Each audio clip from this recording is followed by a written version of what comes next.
E aí, galera, vamos então resolver aí mais uma tarefa de casa de vocês. E a nossa tarefa de casa hoje está bem acumulada. Tem muitos tópicos aí que a gente acabou não fazendo muitas atividades, então vai ser um pouquinho maior, né? 64, 65, 70, 71, 76, 77. Mas não são questões difíceis, tá? Vocês vão ver aí. Enfim, então, nessa primeira questão, ela fala sobre o efeito dos fármacos, né? Como é modelo Enem, ela vai trazer todo um contexto ali para te ajudar na questão. E aí ele fala ali depois: o gráfico acima representa de forma genérica o que acontece com a quantidade de fármaco no organismo humano ao longo do tempo. Então, ao longo do tempo, a gente vai tendo esse consumo dele, onde ele vai seguindo todo o sistema bioquímico lá que foi preparado. Então ele é consumido durante o processo e ele vai sendo metabolizado em alguma outra coisa que o nosso corpo utiliza. Então lá para baixo ele traz mais uma informação sobre um conceito que vocês ainda não viram, porque é da terceira série, que é meia-vida. Meia-vida é o tempo necessário para você conseguir reduzir pela metade a quantidade de alguma coisa. Então, lá na radioatividade, demora um certo tempo para você diminuir em 50% o número de isótopos radioativos. Esse é a quantidade da meia-vida. Então, se demora 50 mil anos, o tempo de meia-vida é 50 mil anos para ele sair de 100% isótopos radioativos para 50% de isótopos radioativos. Então, você sempre vai pegando pela metade. E se vocês observarem a tabela aqui, ó, é porcentagem de fármaco no organismo. Começa com 100%, porque você acabou de ingerir. Passou uma meia-vida, você já tem 50%. Se passar mais uma meia-vida, 25%. Passou mais uma meia-vida, 12,5% ali. Passou mais um tempo de meia-vida, que é 4 agora no total, 6,25. Mais um, 3,175. E aí você vai acumulando, empilhando, dividindo sempre por 2. E aí chega muito próximo de zero, mas não chega a zero, tá? Fica sempre um número muito, muito, muito próximo, mas nunca vai dar 0% de radioatividade ou 0% de alguma coisa. E isso não é só para radioatividade, é porque é um conceito mais utilizado lá. Mas ele pode ser tratado para tudo na química, porque tudo consegue ser, né, metabolizado em alguma outra coisa e você quantizar o tempo que demorou para isso acontecer. E ele fala que esse tempo, né, do antibiótico da amoxicilina é de 1 hora. Então demora 1 hora para o seu corpo ele conseguir absorver 50% dos fármacos da amoxicilina.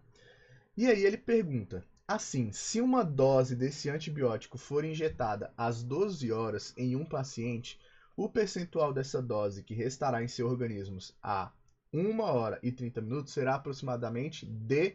Então ele começou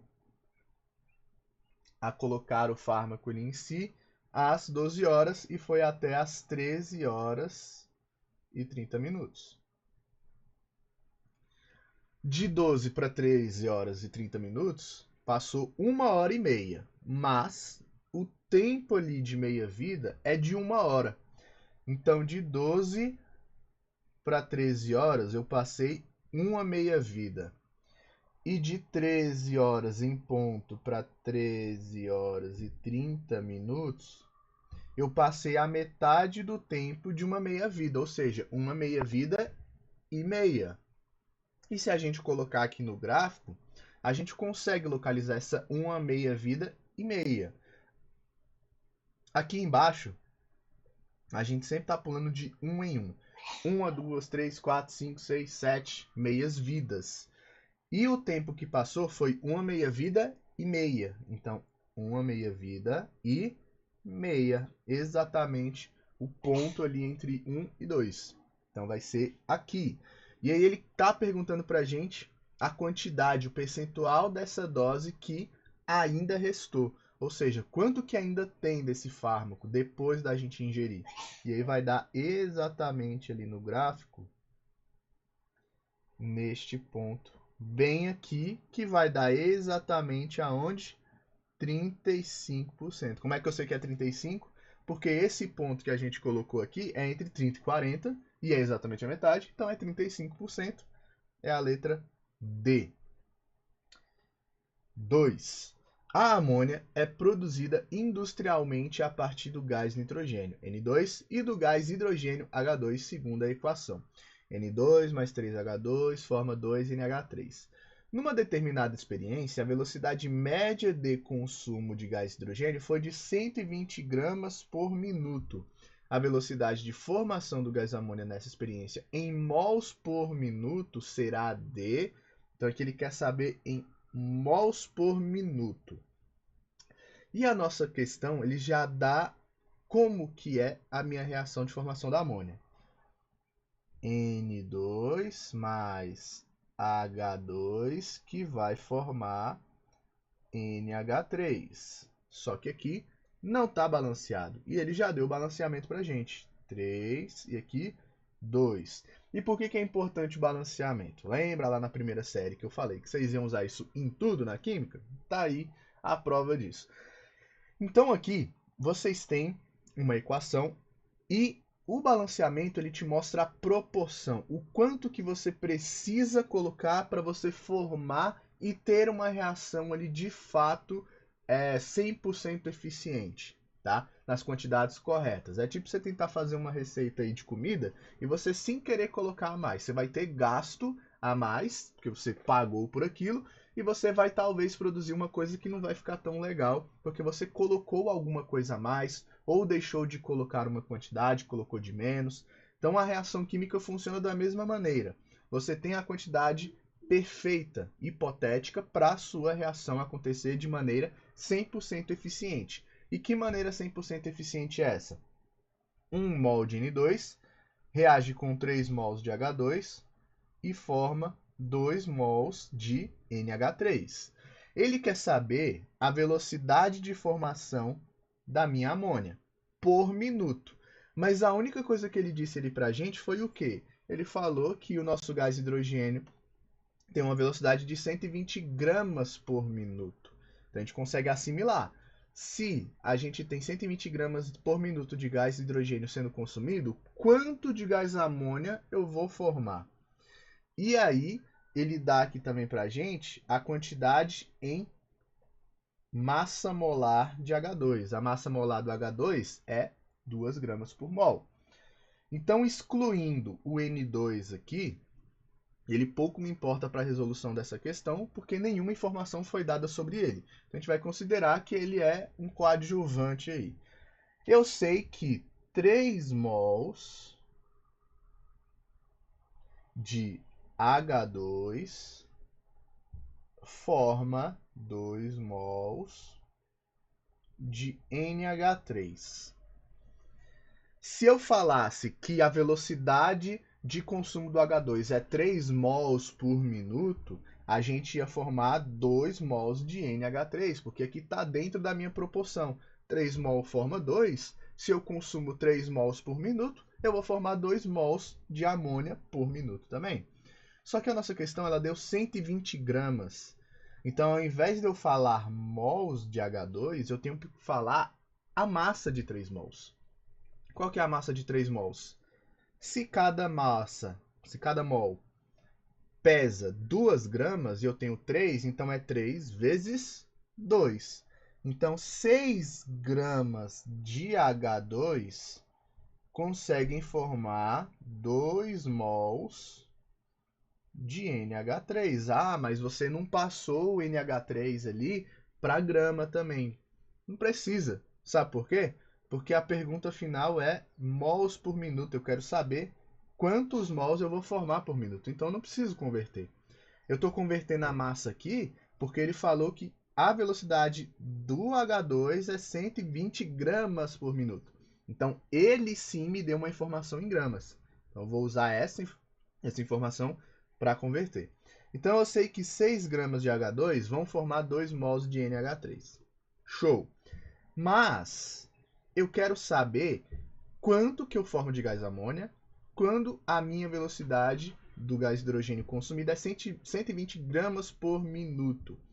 Então, se eu tiver 120 gramas de H2, quanto que eu vou formar? E aí aqui a gente tem uma regra de 3. que a gente consegue resolver bem de boa, sem precisar fazer multiplicação cruzada. Como? Toda regra de 3, se você consegue assimilar o que aconteceu do primeiro valor para o segundo, você chega na sua resposta. De 6 para 120, eu multipliquei por que valor?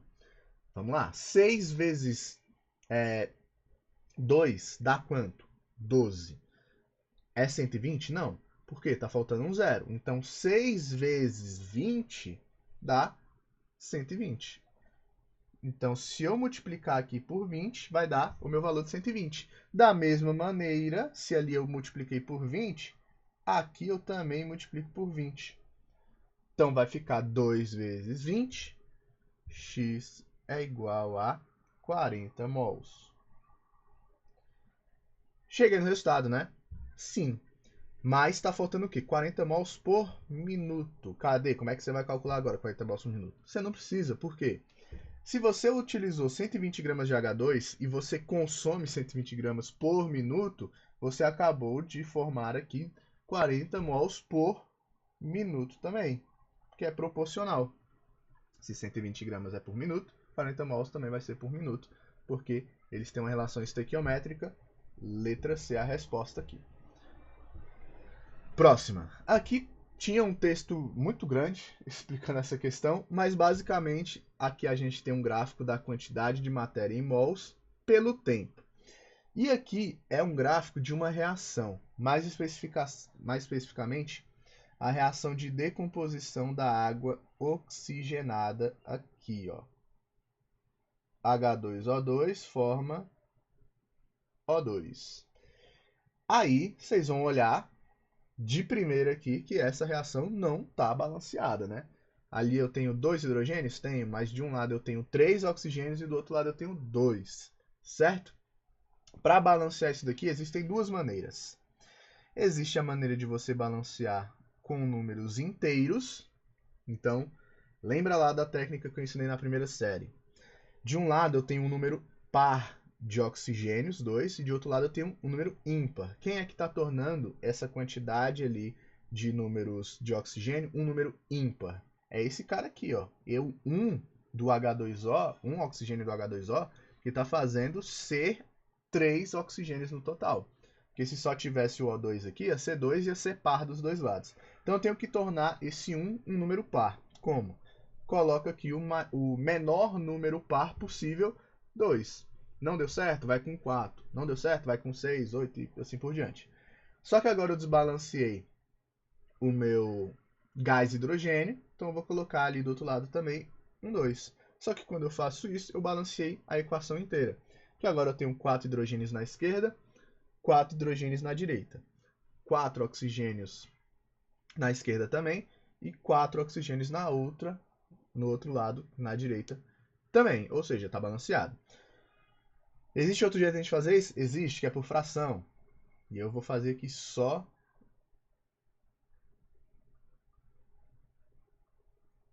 porque existem duas maneiras, né? E aí vai dar a sua escolha. Quando você faz com a fração, você tem que imaginar o seguinte. Pô, de um lado aqui eu tenho 2 oxigênios. E do outro lado eu tenho 3. Como é que eu consigo tornar 3 um número menor? Aí você vai utilizar a fração. Aqui eu tenho um oxigênio. Um oxigênio. Então eu quero colocar algum número aqui que quando eu multiplicar por esse 2, vai dar 1. É possível isso? É, com fração. Então você quer um número que multiplicado por 2 vai dar 1. Que número é esse? E aí vocês vão lembrar lá, multiplicação, quando você tem uma fração no meio. Aqui em cima você coloca quantos oxigênios eu quero? 1. Então aqui em cima você coloca o número do seu átomo que você quer. Eu quero 1, então vou colocar aqui no meu numerador 1. E embaixo eu vou dividir pelo número que está aqui, ó, 2. 2 vezes 1 sobre 2, cancela esse, só sobra 1, então deu 1. Então aqui eu consigo fazer 1 sobre 2 e dá na mesma. E para eu tirar essa fração, eu faço o quê? Eu multiplico todo mundo por 2. Aí a gente chega aqui, ó. 2 vezes 1,5, 1. 1. 2 vezes 1, 2. 2 vezes 1, 2. Então, tanto faz aí, tá? Por que a gente precisava desse balanceamento? Para você entender as curvas. Então, vamos lá. Ele traz algumas afirmativas para a gente e ele pede para a gente falar quais que são as corretas ali. Primeira coisa, o reagente, ele existe antes da minha reação começar? Existe. O meu produto, ele existe antes da minha reação começar? Isso tudo aqui tem já ali na minha reação? Não. Ela só vai ser produzida depois que o meu reagente for consumido e o meu produto ser formado. Então, esses dois que estão saindo aqui diretamente no tempo zero, saindo do zero no tempo zero, são os produtos. Por quê? Porque eles não existem no tempo zero, eles ainda vão ser formados, por isso que eles começam a crescer aqui. Só que um cresce de um jeito e o outro cresce de outro. Um vai mais em cima e o outro fica um pouquinho mais para baixo aqui. Então, aquele lá em cima, que já tem ele no tempo zero, ou seja, ele já existia, é o nosso reagente, que nesse caso aqui é a água oxigenada. E esses dois aqui embaixo são os produtos que vão ser formados. E aí, à medida que a nossa reação vai acontecendo aqui, ó, o nosso reagente ele abaixa porque ele está sendo transformado em produtos. Só que, qual é qual aqui? Como que a gente vai saber? A gente viu, independentemente da reação, que aqui sempre vai dar igual, ó. 2H2O2, 2H2O. Ou seja, a proporção entre eles é igual. Eu vou reagir 2 mols de H2O2, eu vou formar 2 mols de H2O. Então é uma relação igual. Se eu consumir 1 mol, eu vou produzir 1 mol. Se eu consumir 2 mols, eu vou produzir 2 mols. Então a curva do H2O2, que é essa verde aqui do reagente, ela precisa que a curva do H2O, já que eles são muito iguais em quantidade, seja parecida. E qual dessas duas curvas é muito parecida? Parece que é o reflexo uma da outra. Essa aqui, ó. Então, essa curva é a do H2O, porque na reação a proporção entre eles é igual. 2 de um forma 2 do outro, então eles vão formar quantidades iguais. Tanto é aqui que eles vão ter esse ponto de encontro e vão parecer que é o reflexo, né? Se você traçar uma reta aqui no meio entre os dois, parece que uma é o reflexo uma da outra. Então esse daqui só pode ser do O2. E por que ele é formado em menor quantidade?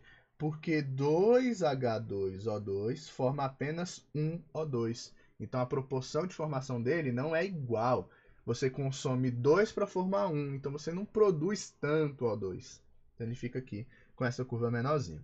A gente já tem tudo para responder. Primeiro, a curva em verde representa o consumo de peróxido de hidrogênio, água oxigenada? Sim, a primeira está certa. 2. A curva em azul representa a produção de gás oxigênio? Não, gás oxigênio é o quê? Gás oxigênio, nesse caso, é a curva em vermelho. E 3. A velocidade média da decomposição da água oxigenada pode ser representada por menos delta da concentração do peróxido dividido pelo delta do tempo? E aí, vocês vão observar esse negativo. Lembra lá da nossa aula? Eu falei para vocês que quando você faz a fórmula da velocidade aqui, da velocidade cinética, você vai fazer o quê? O delta da quantidade dividido pelo delta do tempo. E aí lembra que eu fiquei um tempão falando assim. O correto seria você colocar tudo isso em módulo, porque existe a possibilidade do valor da sua velocidade dar negativo. E ele sempre vai dar negativo porque você está consumindo. Se a gente fizer a velocidade de consumo do H2O2, que é o reagente, vai dar um valor negativo. Vamos falar aqui menos 10 mol por litro, ou por segundo. Por que negativo? Porque a cada segundo você está consumindo 10 mols. Então, menos 10 mols vão existir de água oxigenada. Só que eu falei para vocês o seguinte, velocidade negativa não existe, mas esse negativo ali deixa lá para você saber se você acertou a conta. Por quê?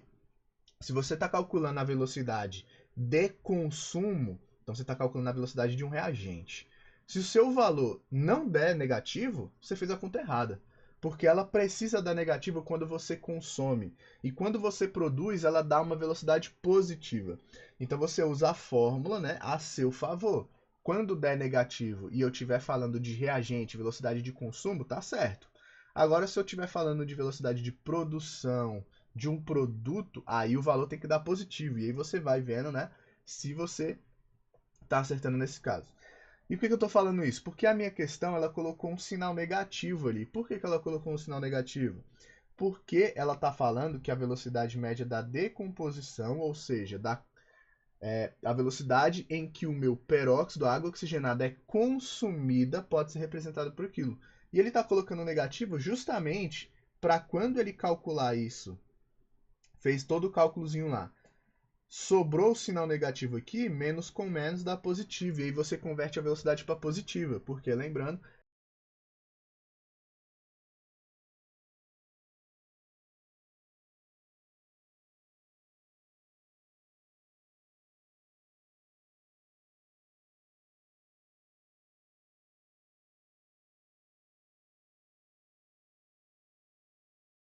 alô? Aí.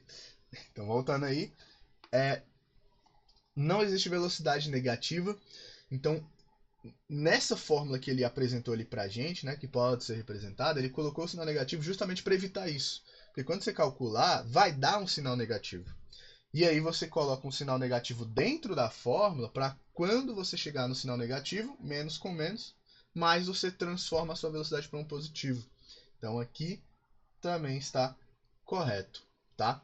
E aí lembra que o correto é usar em módulos, mas eu estou falando para vocês que pode ser uma dica você deixar assim, porque no caso, toda vez que der um sinal negativo, você está calculando certo a decomposição, o consumo. Toda vez que der positivo, você está calculando certo a produção. Aí se usa a seu favor aí, do jeito que você quiser. 1 e 3 é as corretas.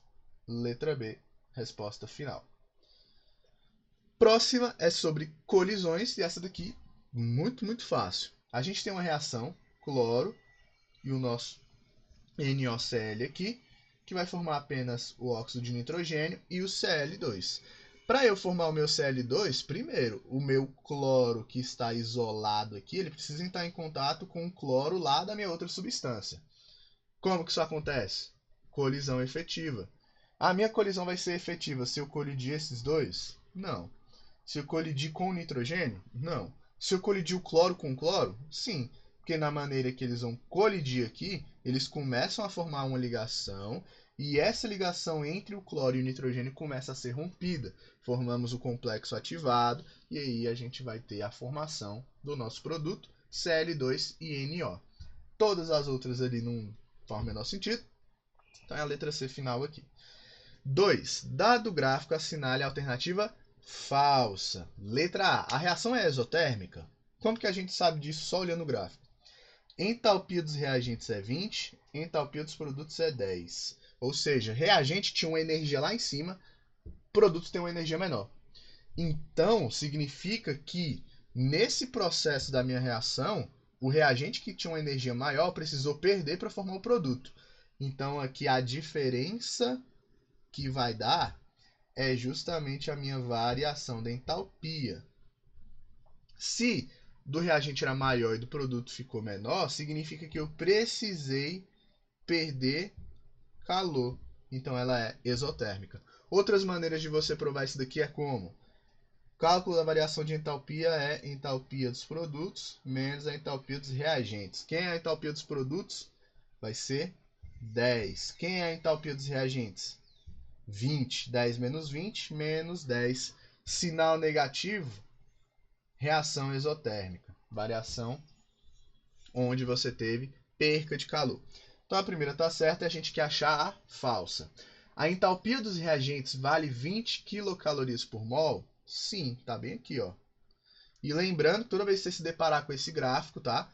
Essa primeira reta é sempre o reagente e essa outra reta é sempre o produto. Esse bolinho, essa curva que tem ali no meio, vocês já sabem também o que é, mas ela não entra nessa lógica, tá? A primeira reta é reagente e a outra reta é o produto e é isso. C. A energia de ativação, essa aqui está certa, a energia de ativação da reação direta é 50 quilocalorias por mol. E aí? A energia de ativação é o quê? A energia de ativação é a energia necessária para você formar o complexo ativado, e você vai formar o complexo ativado quando você tiver ali uma colisão efetiva em uma velocidade alta. A energia de ativação, então, é aquele meio termo onde os meus reagentes estão quebrando a ligação e meu produto está formando as novas ligações. Então, por isso que a curva sempre sobe, porque que você está quebrando as ligações e depois ela desce, porque que você está formando as ligações. Quebrar a ligação exige energia, então a energia vai subir, e formar ligações você perde energia, por isso que ela vai descer. Só que chega um ponto aqui, ó, onde fica reto. A minha curva ela não está nem subindo, ela não está nem descendo, ela está reta. O que significa isso? Que naquele momento, a mesma energia que você está gastando para romper as ligações é a mesma energia que você está liberando para formar. Então você está no meio termo em quebrar as ligações que tinham antes e formar as novas, que é o complexo ativado. E a energia de ativação é a energia necessária para você chegar nesse ponto. Então eu quero chegar ali em cima. Da onde que eu vou sair então? Qual é o meu ponto de partida? Os reagentes. Então aqui eu vou sair da entalpia dos reagentes. Nossa, espera aí de fazer de outra cor. Eu vou sair aqui dos meus reagentes até o topo dessa minha curva. Chegando aqui no topo dessa minha curva, deixa eu fazer esse negócio mais reto aqui. Aqui. Então, esse ponto aqui é a nossa energia de ativação. Eu precisei sair da energia 20 para a energia 50 para eu formar o meu complexo ativado.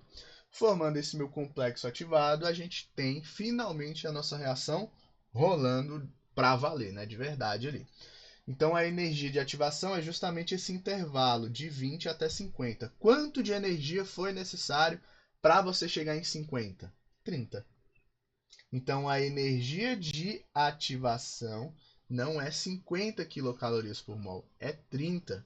Porque você já tinha 20 de energia, você quer chegar em 50, você só precisa ganhar mais 30. Então aqui a falsa é a letra C.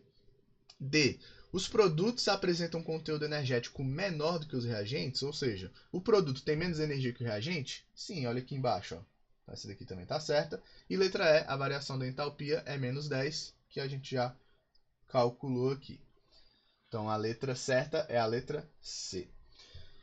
3. Suponha duas reações diferentes. A mais B que forma C mais D e X mais Y que forma T mais E, cujos caminhos energéticos estão representados a seguir. Qual é a reação que ocorre mais rapidamente? Por quê? Então aqui são duas reações diferentes. E aí eu só vou enfatizar novamente que é bom vocês lembrarem disso. Primeira reta é o quê? Reagentes. AB, AB. Segunda reta, produtos. CD, CD. Como que a gente calcula a variação da entalpia? Essa variação aqui, ó, do reagente para o produto. Então aqui, se antes eu tinha mais energia nos reagentes e agora eu tenho menos energia nos produtos, eu precisei perder calor. Logo, essa minha reação ela é exotérmica. Isso tem nada a ver com a questão, mas é bom enfatizar. Na outra, primeira reta, XY, reagentes, XY.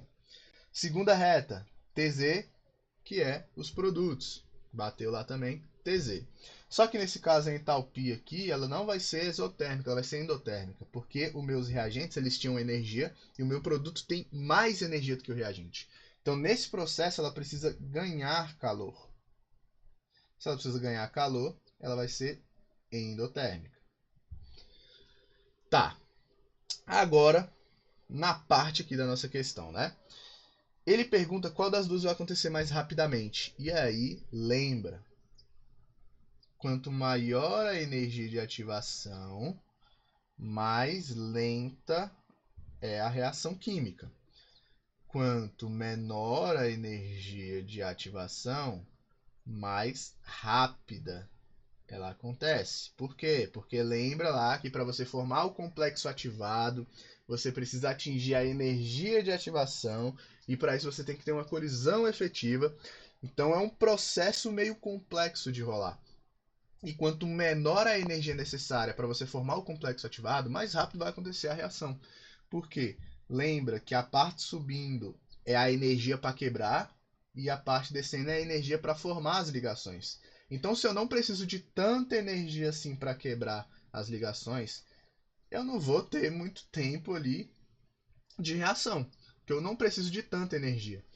Então, como que você faz? Aquele que tiver a maior energia de ativação é a que é a mais lenta. Então, a reação que vai acontecer mais rapidamente é a segunda, que é x mais y formando t mais z. Essa reação ela acontece mais rapidamente por quê? Porque ela tem uma menor energia de ativação. Aqui não tem valores. Aqui não tem valores, mas aqui a gente consegue ver que está na mesma proporção, né? Aqui a gente pulou uma, duas, três linhas. Aqui você só tem duas. Então ela é mais rápida e menor energia de ativação. Próxima. Essa daqui fala sobre os fatores que vão influenciar na nossa reação, na velocidade dela mais especificamente.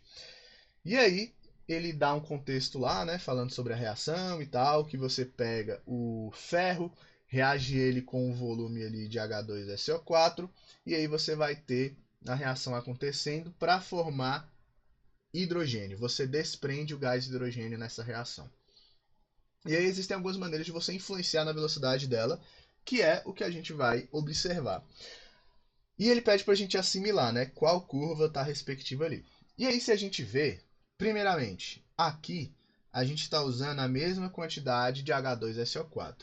H2SO4 é um dos reagentes, é ferro mais o H2SO4, que a gente vai acabar formando esse gás hidrogênio ali.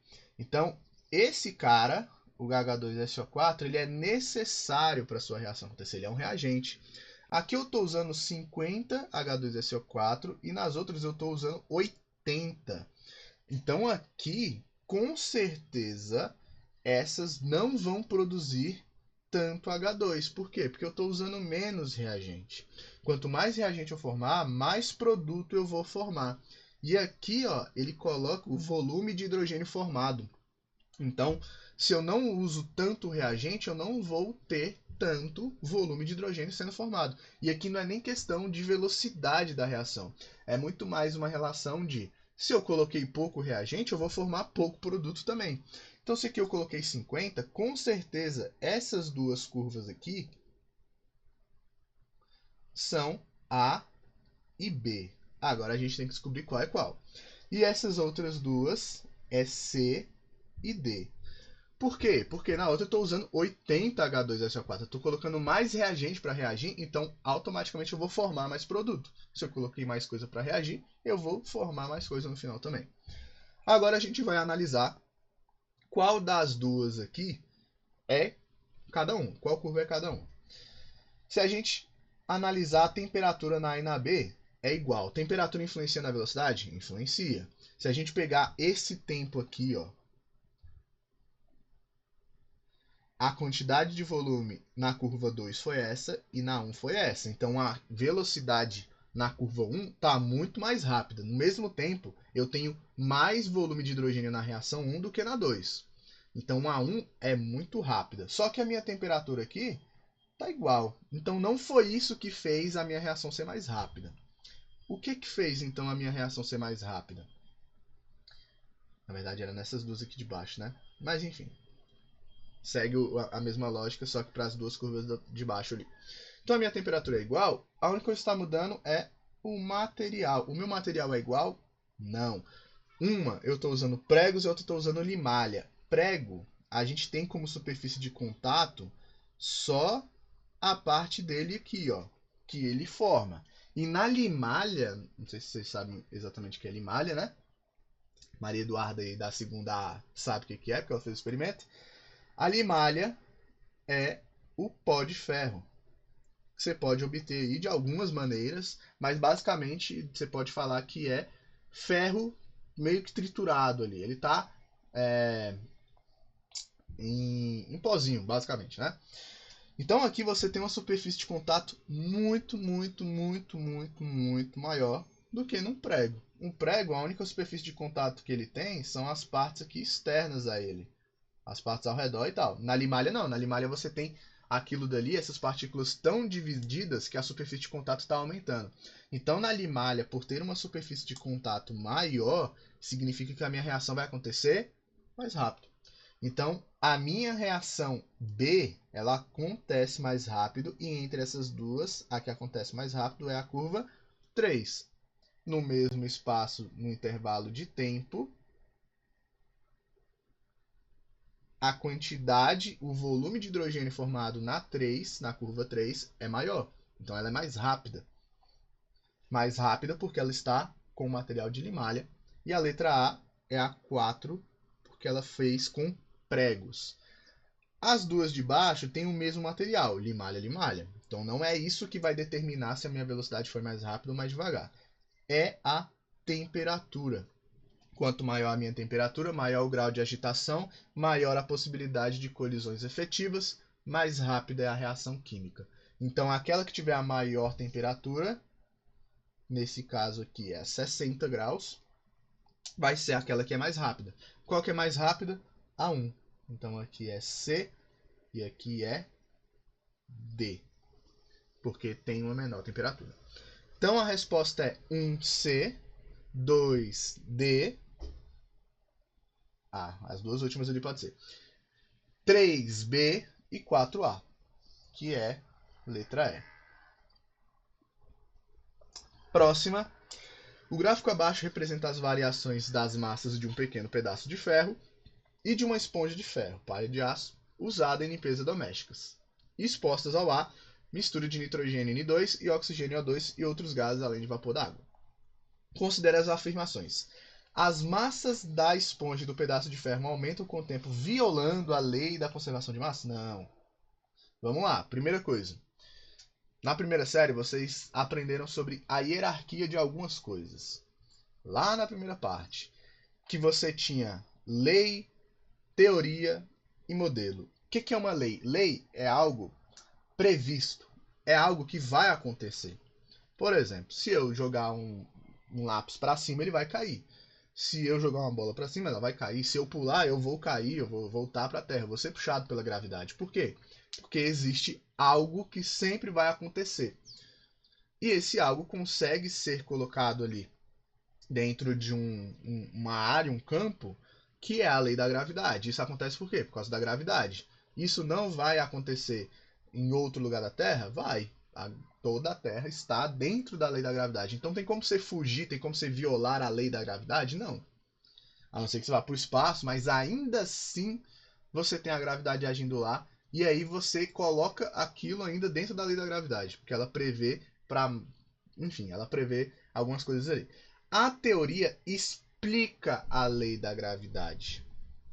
Então a teoria é uma explicação do porquê que a gente consegue prever as coisas. Então por que tudo vai cair?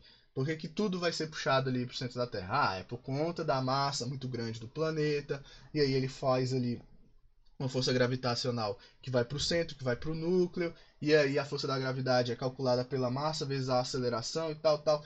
Então você consegue explicar tudo isso. E o modelo são abstrações, tá? Por exemplo, posso falar aqui que o modelo do pudim de passas. O átomo é um pudim de passas? Não, mas é um modelo para você assimilar as duas coisas. Então, uma lei natural, ela não pode ser violada. Você não viola uma lei natural porque sempre vai acontecer aquilo, tá? Então, isso daqui é impossível. Mas por quê? Essa é a única parte errada da questão. Quando você vai enferrujar uma esponja ou alguma coisa que tenha ferro, de fato a massa vai aumentar. Então, digamos que você tinha 80 gramas de ferro ali. E depois que ela enferrujou, agora ela tem 100. Violei a lei da conservação de massa? Não. O que aconteceu é que a lei da conservação de massas ela só acontece para sistemas fechados, ou seja, Você coloca essas 80 gramas de ferro e isola ela do mundo. Você não deixa ela entrar em contato com nada que está do lado de fora. E nada que está do lado de dentro vai entrar em contato com o lado de fora. Ela está isolada. Então por que aumenta a massa? Porque quando você faz isso em um sistema aberto, você não impede que outras coisas vão entrar no seu sistema. O que acontece nesse meio tempo então? Aqui vai reagir com gás oxigênio, vai reagir com a água para formar a ferrugem. Então tudo isso daqui vem da onde? Vem do ar. Então a sua palha de ferro ali, né? Palha de aço, ela vai ficar toda hora em contato com gás oxigênio e ela vai ficar reagindo enquanto ela conseguir. Então essa massa vai ser aumentada porque o seu sistema ele está em um ambiente aberto. Você não isolou a sua reação vai continuar rolando porque o gás, o oxigênio e a água vão continuar entrando em contato ali com o ferro até onde a reação cessar. Então a 1 é erradíssimo. Não pode ser a letra A e nem a letra E. 2. As massas da esponja e do pedaço de ferro aumentam com o tempo em função da formação de ferrugem, uma vez que o oxigênio é incorporado no ferro. Exatamente. Quando a gente tem a formação da ferrugem aqui, a gente tem todo um processo de várias etapas, né? Mas aqui, basicamente, o ferro ele reage para formar este composto aqui, ó. E aí a gente tem a formação dele porque o gás o oxigênio incorpora para formar essa ferrugem. E o que dá gás oxigênio? O ar. Então, enquanto você não isolar esse ferro, esse gás oxigênio vai continuar entrando em contato e a sua reação vai continuar acontecendo. E aí, se aqui você tinha 10 gramas de ferro, vai continuar incorporando isso daqui até a reação acabar. Então, ela vai aumentar de massa por conta dessa incorporação do gás oxigênio. 2 está correta. 3. A curva B corresponde à esponja de ferro e agora a gente vai analisar a velocidade. Vamos pegar esse tempo aqui, ó. Vou fazer assim, na verdade. Nesse mesmo tempo, na minha reação A e na minha reação B, a gente tinha quantidades diferentes. Quem tinha mais? A B tinha maior massa. Então aqui a minha B, ela tinha mais massa no mesmo tempo. Então ela tem uma maior velocidade. Agora, essa A aqui, ela tem uma menor velocidade porque ela tem menos massa nesse mesmo tempo, tá? Qual das duas vai ser a esponja de ferro? E aí ele coloca que você tem um pedaço de ferro e a outra você tem uma esponja de ferro, que tem todos aqueles segmentos, né? Aquelas esponjas de aço lá. Então, a superfície de contato do pedaço de ferro para reagir e ter colisão efetiva é a própria superfície ali, né, externa dele. Enquanto que na esponja de aço, como ela tem vários vazamentos, né, ela tem umas partes vazias ali, ela tem um maior espaço para reagir, ela tem uma maior superfície de contato. Então a minha esponja de aço ela vai gerar uma reação mais rápida. Então a curva que corresponde a essa esponja de aço tem que ser a curva que tem maior velocidade, porque ela tem maior superfície de contato. Então a resposta correta aqui seria que é realmente a curva B.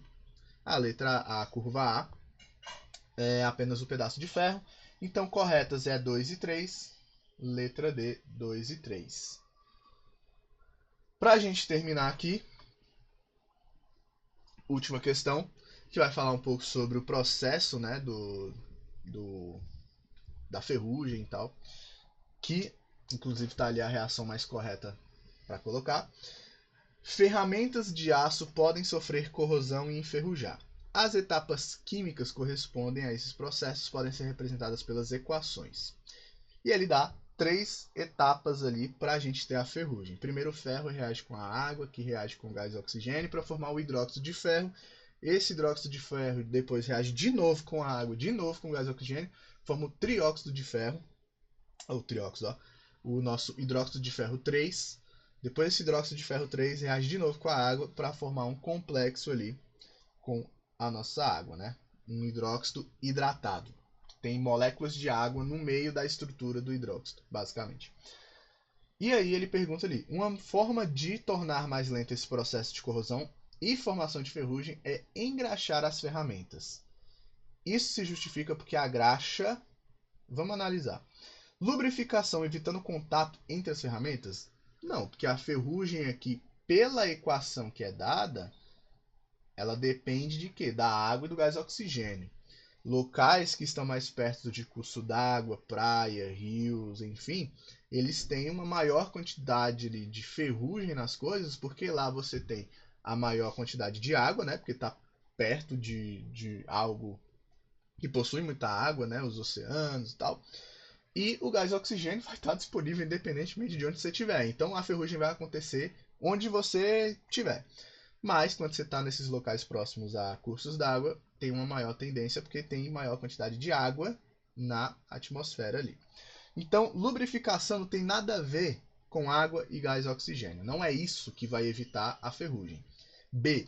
Impermeabilização, diminuindo seu contato com o ar úmido. Exatamente. Então você passa a graxa, não é para ela evitar que as ferramentas vão bater e tal. É porque você vai evitar que esses dois agentes, oxigênio e água, entrem em contato para começar essa reação de ferrugem ali. Isolamento térmico, nada a ver. Galvanização, nada a ver ainda. Galvanização, para quem não sabe, é banho de prata, banho de ouro, né? Onde você cria essas superfícies metálicas imunes. Então, quando você banha algo a prata, você está aumentando a vida útil dela, porque se ela não tivesse banhado a prata, ela ia estar oxidando já a bijuteria. Então, você faz isso, banhada a ouro, etc e tal.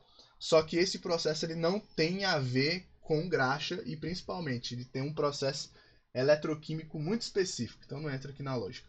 E polimento, evitando ranhuras na superfície? Também, mas é isso que vai evitar a ferrugem? Não. Então é a letra B a final aí. E é isso. Ficamos por aqui e até a nossa próxima aula.